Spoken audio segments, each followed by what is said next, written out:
ముఖ్యంగా దీని అంతటికి కూడా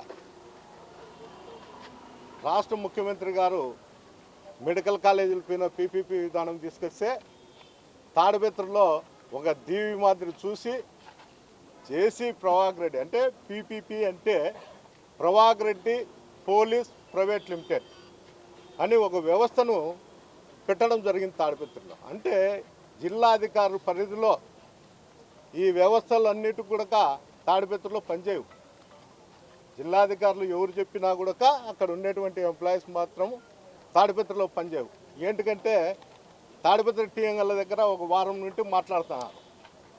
ఈసారి చంద్రబాబు నాయుడు గారు క్యాబినెట్లో కూడా తాడిపత్రిని ఒక దీవిగా ప్రకటించి పీపీపీ విధానం అంటే ప్రవాగ్ రెడ్డి పోలీస్ ప్రైవేట్ లిమిటెడ్ అని ఒక సంస్థను ఏర్పాటు చేస్తారు తాడిపత్రిలో అనేది ప్రతి టీ అంగడి కాడ ప్రతి హోటళ్ళ కాడ కూడా మాట్లాడడం జరుగుతుంది.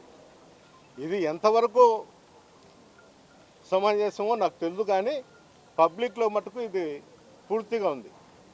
ఎక్కడన్నా కానీ వైఎస్ఆర్సీపీ నాయకులపైన దాడి జరిగితే వాళ్ళ హాస్పిటల్కి వచ్చి కంప్లైంట్లు పెట్టాలని చూసినా కూడా అక్కడికి పోలీస్ అధికారులు కూడా కానీ పోలీసులు కానీ ఎవరు కూడా కంప్లైంట్ తీసుకునే పరిస్థితి కూడా లేదు.